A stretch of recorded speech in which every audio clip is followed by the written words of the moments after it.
नमस्कार, दिन भर की बड़ी खबरों में आपका स्वागत है। आपके साथ मैं हूं आदित्य कुमार। बुलेटिन में आज बात होगी पीएम के देश के नाम संबोधन की, पंजाब विधानसभा में पास हुए कृषि विधेयक की, जानेंगे कि बिहार में क्यों हो रहा है नीतीश का विरोध और कर्नाटक में क्यों उठ रहा है सियासी रोष। साथ ही बात शिवराज के मंत्री की बदजुबानी की और आखिर में बात महंगाई से जनता की बढ़ती परेशानी की। लेकिन तमाम बड़ी खबरों से पहले एक नजर सुर्खियों पर। बिहार की लोक जनशक्ति पार्टी ने जारी की तीसरी और आखिरी लिस्ट में 42 उम्मीदवारों के नाम। 28 अक्टूबर को होगा पहले चरण का मतदान। स्टील की खपत बढ़ने से मिलेगा रोजगार, केंद्रीय इस्पात मंत्री धर्मेंद्र प्रधान का बयान। कहा, सिर्फ स्टील उद्योग को नहीं, खपत बढ़ाने से बढ़ेंगे रोजगार के अवसर, आत्मनिर्भर बनेगा भारत। पूर्णबंदी के बाद अब पटरी पर लौट रही है जिंदगी। 21 अक्टूबर से पर्यटकों के लिए खुलेगा काजीरंगा नेशनल पार्क। अनलॉक 5 के तहत खोले गए हैं स्कूल और सिनेमा घर भी। हरे निशान पर बंद हुआ शेयर बाजार। सेंसेक्स 40,544 के स्तर पर हुआ बंद, तो वही निफ्टी 0.20% बढ़त के साथ 11,896 के स्तर पर हुआ बंद।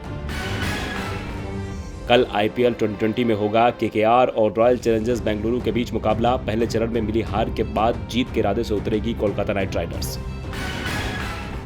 सुर्खियों के बाद बात आज की सबसे बड़ी खबर की। 112 दिन बाद प्रधानमंत्री मोदी ने देश को एक बार फिर से संबोधित किया। देश में जब से स्वास्थ्य मुसीबत का दौर शुरू हुआ, तब से पीएम मोदी का ये देश के नाम 7वां संबोधन था। तो प्रधानमंत्री के इस बार के संबोधन में क्या कुछ रहा खास, देखिए इस रिपोर्ट में। स्वास्थ्य मुसीबत के बीच आज एक बार फिर प्रधानमंत्री नरेंद्र मोदी ने राष्ट्र को संबोधित किया। उन्होंने अपने संबोधन में लोगों से सतर्कता बरतने की अपील एक बार फिर की। इस दौरान उन्होंने कहा कि त्योहारों के मौसम में हमें ये नहीं भूलना चाहिए कि स्वास्थ्य मुसीबत अभी खत्म हो गई है। भारत जिस संभली हुई स्थिति में है उसे हमें बिगड़ने नहीं देना है। भारत में रिकवरी रेट बेहतर है। अमेरिका, ब्राजील और ब्रिटेन जैसे देशों से भारत अच्छी स्थिति में है। आज हमारे देश में स्वास्थ्य मुसीबत से निपटने के लिए 90 लाख से ज्यादा बेड्स उपलब्ध हैं। 12,000 सेंटर्स हैं। धीरे धीरे आर्थिक गतिविधियां बढ़ रही हैं। प्रधानमंत्री मोदी ने कहा कि हमें भूलना नहीं है कि लॉकडाउन भले चला गया हो, स्वास्थ्य मुसीबत नहीं गई है। जब तक सफलता पूरी न मिल जाए, लापरवाही नहीं करनी चाहिए। जब तक इस महामारी की वैक्सीन नहीं आ जाती, हमें स्वास्थ्य समस्या से अपनी लड़ाई को कमजोर नहीं पड़ने देना है। पीएम ने कहा कि बरसों बाद हम ऐसा होता देख रहे हैं कि मानवता को बचाने के लिए हर स्तर पर काम हो रहा है। अनेक देश इसके लिए काम कर रहे हैं। हमारे देश के वैज्ञानिक भी जी जान से जुटे हुए हैं। इनमें से कुछ एडवांस स्टेज पर हैं। वैक्सीन जब भी आएगी वो जल्द से जल्द प्रत्येक भारतीय तक कैसे पहुंचे, इसके लिए भी सरकार की तैयारी जारी है। आपको बता दें कि स्वास्थ्य मुसीबत में इससे पहले प्रधानमंत्री नरेंद्र मोदी देश को कुल 6 बार संबोधित कर चुके हैं और ये 7वां अवसर है। इससे पहले 19 मार्च, 24 मार्च, 3 अप्रैल, 14 अप्रैल, 12 मई और 30 जून को देश को संबोधित कर चुके हैं। स्वास्थ्य मुसीबत में पीएम ने देश को भरोसा दिलाने की कोशिश की, लेकिन उनकी सरकार के बिलों पर पंजाब की कैप्टन सरकार को भरोसा नहीं है। इसीलिए तो केंद्र द्वारा बनाए गए 3 कृषि कानूनों को पंजाब विधानसभा ने खारिज करने का बिल पास कर दिया है। तो किस बिल पर पंजाब सरकार की केंद्र से तेज हुई रार, देखिए इस रिपोर्ट में। कृषि कानून का विरोध लगातार हो रहा था। खासकर पंजाब में विधानसभा सत्र के शुरू होने के साथ ही इस बिल की मुखालफत तेज हो गई थी। देश भर के अन्नदाता लगातार इस कानून का विरोध कर रहे थे, लेकिन पंजाब ऐसा पहला राज्य बना जिसने इस कानून के खिलाफ पेश विधेयक को पास कर दिया। जी हां, सत्र के बाद राज्य के मुख्यमंत्री कैप्टन अमरिंदर सिंह ने कहा, जो 3 बिल संसद में कानून बन गए हैं उसे विधानसभा ने एक मत से अस्वीकार किया है। मंगलवार को पंजाब विधानसभा में इन कानूनों के खिलाफ प्रस्ताव पेश कर दिया गया था, जिसके तहत अगर किसान को एमएसपी के नीचे फसल देने पर मजबूर किया जाता है तो ऐसा करने वाले को 3 साल तक की जेल हो सकती है। इसके साथ ही अगर किसी कंपनी या व्यक्ति द्वारा किसानों पर जमीन फसल को लेकर दबाव बनाया जाता है तो भी जुर्माना और जेल का प्रस्ताव लाया गया है। इसके साथ ही प्रस्ताव में केंद्र सरकार से अपील की गई है कि वो नया अध्यादेश लाए जिसमें एमएसपी को भी शामिल किया जाए। पंजाब के मुख्यमंत्री ने अन्नदाताओं से ये भी अपील की थी कि वे धरना खत्म कर अपने काम पर लौट जाएं और इस बिल के पास होने के बाद अन्नदाताओं को राहत तो जरूर मिली होगी। पंजाब सरकार अब केंद्र के कृषि बिल के खिलाफ खुलकर सामने आ गई है। कैप्टन अमरिंदर सिंह ने साफ कर दिया है कि वो इन बिलों को राज्य में लागू नहीं करेंगे, यानी नए कृषि कानून पर पंजाब में कोई बदलाव नहीं ला पाएंगे। लेकिन बिहार में तो बदलाव होगा या नहीं, ये 10 नवंबर को पता चलेगा। यहाँ विधानसभा चुनाव हो रहे हैं और चुनाव अभियान के दौरान नीतीश कुमार को जनता के विरोध का सामना भी करना पड़ रहा है। एक रिपोर्ट देखिए। कहते हैं जब सरकार से जनता का भरोसा उठ जाता है तो जनता रिएक्ट करने लगती है, और यही रिएक्शन बिहार में दिख रहा है, क्योंकि बिहार में जनता के सब्र का बांध टूट गया है और वो अब वादों की बौछार नहीं देखना चाहती है, वो तो अब हिसाब चाहती है। यही वजह है कि बिहार में अब नीतीश की सभा में हंगामा देखने को मिल रहा है। जी हाँ, बिहार के गया जिले में नीतीश कुमार की चुनावी सभा में सोमवार को उस वक्त हड़कंप मच गया जब मंच पर एक युवक ने पत्थर फेंक दिया। हालांकि उस पत्थर से किसी को चोट नहीं आई, लेकिन उस पत्थर का निशाना नीतीश को जरूर समझ में आ गया होगा। दरअसल गया जिले के अतरी विधानसभा क्षेत्र के जगदीश चंद्र उच्च विद्यालय के मैदान में सीएम नीतीश की सभा चल रही थी। सीएम नीतीश जब अपना भाषण खत्म कर मंच पर लगी कुर्सी पर बैठने के लिए गए, तभी जनसभा में मौजूद किसी ने स्टेज पर पत्थर फेंक दिया। मौके पर मौजूद सुरक्षा कर्मियों ने युवक को तुरंत पकड़ लिया। युवक से पूछताछ करने के बाद कड़ी चेतावनी के बाद छोड़ दिया गया। इससे पहले मुख्यमंत्री नीतीश कुमार ने आरजेडी पर निशाना साधते हुए कई सारी बातें कही थी, लेकिन उन्होंने अपनी उपलब्धियों के बारे में कुछ भी नहीं कहा, बल्कि ये कहते जरूर नजर आए कि जनता फिर से सेवा करने का मौका देगी तो राज्य के सभी गांवों को अब सौर ऊर्जा से रोशन करेंगे। छात्रों को जिला स्तर पर ही बेहतर तकनीकी ट्रेनिंग दी जाएगी। अब जनता भी इस बात को बखूबी समझने लगी है कि बिहार में किस तरह की राजनीति हो रही है। यही वजह है कि अब बिहार की जनता के हाथों में नेताओं के लिए फूल की माला नहीं बल्कि पत्थर है। बिहार में कुर्सी कैसे बनी रहे, नीतीश इसको लेकर चिंतित है, तो वहीं कर्नाटक के सीएम येदियुरप्पा को भी अपनी कुर्सी की चिंता सता रही है, क्योंकि बीजेपी विधायकों का एक गुट सीएम येदियुरप्पा से खुश नहीं है। वो राज्य में येदियुरप्पा को हटाना चाहते हैं। इस बीच बीजेपी के एक विधायक ने तो बड़ा दावा कर दिया। तो क्या है पूरा मामला, देखिए इस रिपोर्ट में। कर्नाटक में सियासी पारा एक बार फिर से चढ़ता दिख रहा है।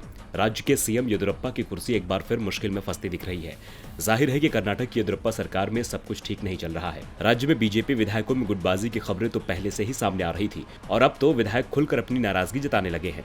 बीजेपी विधायकों का एक गुट येदियुरप्पा से खुश नहीं है और उन्हें सीएम पद से हटाना चाहता है। बीजेपी विधायक बसंत गौड़ा पी यत्नाल ने येदियुरप्पा के खिलाफ बड़ा बयान दिया है। उन्होंने कहा कि अब सीएम बदला जाना चाहिए।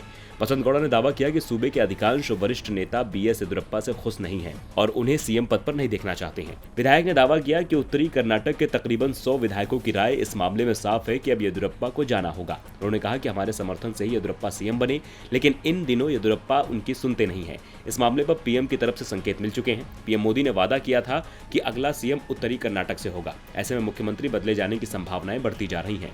आपको बता दें कि कर्नाटक में हुए विधानसभा चुनाव के बाद कांग्रेस के समर्थन से कुमारस्वामी की सरकार बनी थी, लेकिन बाद में सरकार में शामिल कई विधायकों ने पाला बदल लिया और बीजेपी को समर्थन दिया। येदियुरप्पा मुख्यमंत्री बनाए गए, लेकिन बीजेपी का एक गुट येदियुरप्पा से काफी लंबे वक्त से नाराज बताया जा रहा है। कर्नाटक का नाटक खत्म होने का नाम नहीं ले रहा है, तो वहीं पश्चिम बंगाल में भी सियासी नाटक तेज हो गया है। पश्चिम बंगाल में हिंदुत्व की राजनीति जोरों पर है। बीजेपी को सूबे में रोकने के लिए ममता ने भी हिंदुत्व कार्ड चला है। दुर्गा पूजा के पंडाल से नो एंट्री का बोर्ड हटाने के लिए ममता सरकार कोर्ट के फैसले को चुनौती देने की तैयारी में है। बीजेपी ने जैसे ही बंगाल में हिंदुत्व की राह पर चलकर राजनीति के सफर को आसान बनाने की कोशिश की, वैसे ही ममता सरकार ने भी हिंदुत्व को अपना हथियार बना लिया।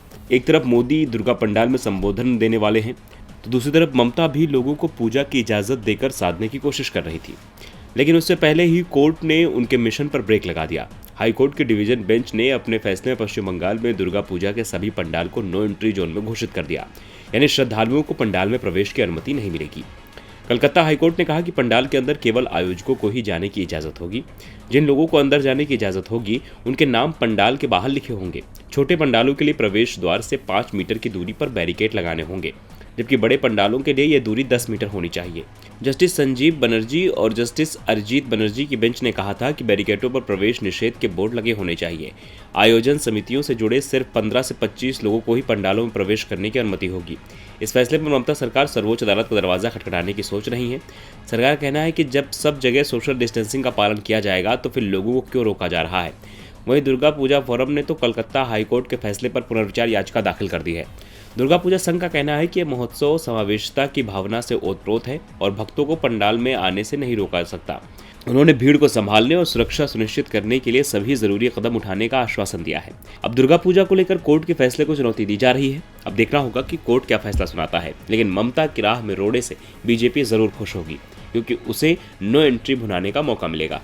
ममता हिंदुत्व का कार्ड खेलकर राजनीतिक चाल चल रही हैं, तो वहीं मध्य प्रदेश में नेताओं की जुबान तीखी होती जा रही है। कमलनाथ के बयान पर पूरी बीजेपी सियासत कर रही है, लेकिन अपने नेताओं के बयान पर चुप्पी साधे हुए है। महिला के सम्मान में कसीदे गढ़ने वाले और मौन व्रत धारण करने वाले सीएम शिवराज बीजेपी उम्मीदवार बिसाहू लाल के बयान पर ही मौन हो जाते हैं। एक रिपोर्ट देखिए। मध्य प्रदेश के सियासी गलियारों में इस वक्त जमीनी मुद्दे गायब हैं।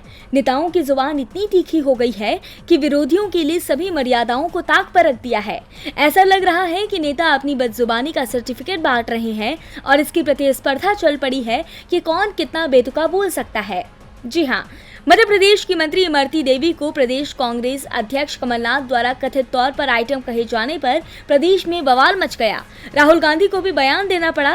कमलनाथ ने भी खेद जताया, लेकिन बीजेपी अभी भी अपनी चुनावी रैली में इस मुद्दे को भुनाने में लगी हुई है। इस बीच शिवराज सरकार के मंत्री और आदिवासी नेता बिसाहू लाल सिंह का एक वीडियो वायरल हो रहा है, जिसमें वो कथित तौर पर कांग्रेस उम्मीदवार की पत्नी के लिए बेहद अपमानजनक शब्दों का इस्तेमाल कर रहे हैं।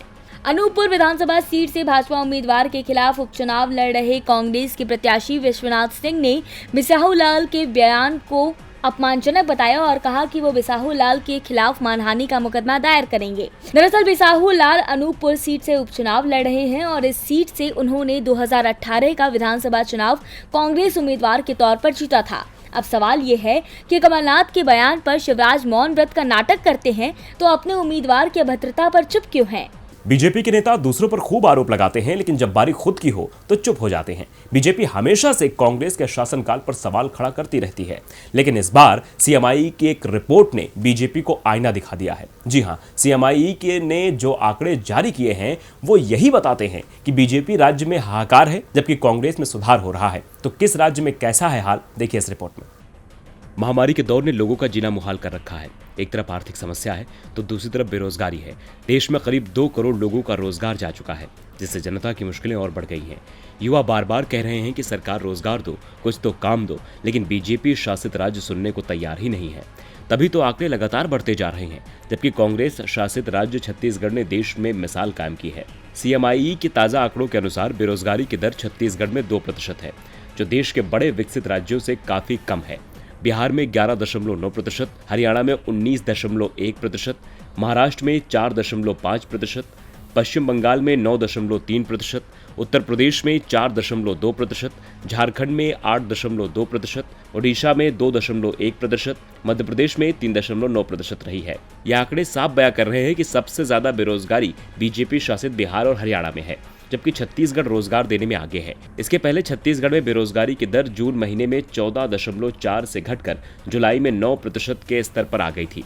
महामारी में भी राज्य में लोगों को आर्थिक गतिविधियों से जोड़कर रखा गया।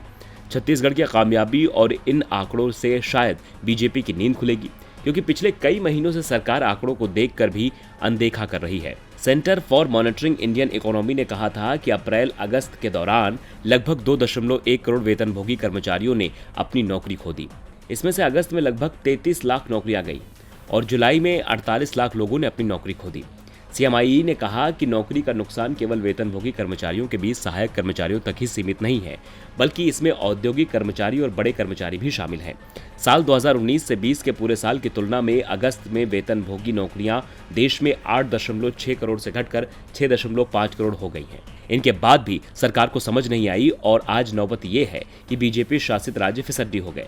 और बुलेटिन के आखिर में बात करेंगे बेरोजगारी की। देश में बेरोजगारी और महंगाई रुकने का नाम नहीं ले रही है। त्योहारी सीजन में भी लोगों को बढ़ती महंगाई की वजह से परेशानियों का सामना करना पड़ रहा है। ये मुसीबत अभी और भी बढ़ने वाली है, क्योंकि सब्जियों की कीमतों में जबरदस्त उछाल आने वाला है। खासकर प्याज लोगों के खाने का स्वाद तो बिगाड़ेगा ही, साथ में घर का बजट भी हिलाएगा। तो आने वाले दिनों में क्या होंगे भाव, देखिए इस रिपोर्ट में। देश में महंगाई का आंकड़ा इस कदर बढ़ चुका है कि किसी को समझ में नहीं आ रहा है कि खाएं तो खाएं क्या। अभी आलू से लेकर टमाटर की कीमतें आसमान छू रही हैं, वहीं अब प्याज भी लोगों के आंसू निकालने को तैयार है। देश के कई हिस्सों में हो रही बेमौसम बारिश से प्याज की कीमतों पर असर देखने को मिल रहा है। अगले 1 महीने में प्याज के दाम में तेजी से उछाल आने की उम्मीद है। दिवाली तक 100 रुपए प्रति किलो तक दाम उछल सकते हैं। देश की सबसे बड़ी प्याज मंडी नासिक में प्याज का भाव 6,802 रुपए प्रति क्विंटल तक पहुंच गया है। ये इस साल का सबसे ज्यादा दाम है। मंडी कारोबारियों का मानना है कि आने वाले दिनों में रिटेल मार्केट में प्याज के दाम 100 रुपए के पार निकल सकता है। एक अंग्रेजी अखबार के मुताबिक पिछले कुछ दिनों से महाराष्ट्र के कई इलाकों में भारी बारिश हो रही है।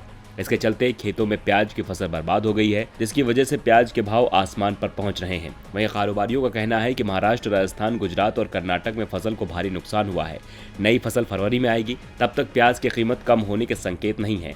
प्याज की कीमत बढ़ने की वजह होटल और ढाबे का शुरू होना भी है। इस वजह से भी प्याज की डिमांड बढ़ी है, जिसकी वजह से प्याज महंगा हो रहा है। यानी आने वाले दिनों में प्याज सेंचुरी लगाकर लोगों के स्वाद को पूरी तरह से बिगाड़ेगा। दिन भर की बड़ी खबरों में फिलहाल आज के लिए इतना ही। देखते रहिए DV लाइव। नमस्कार।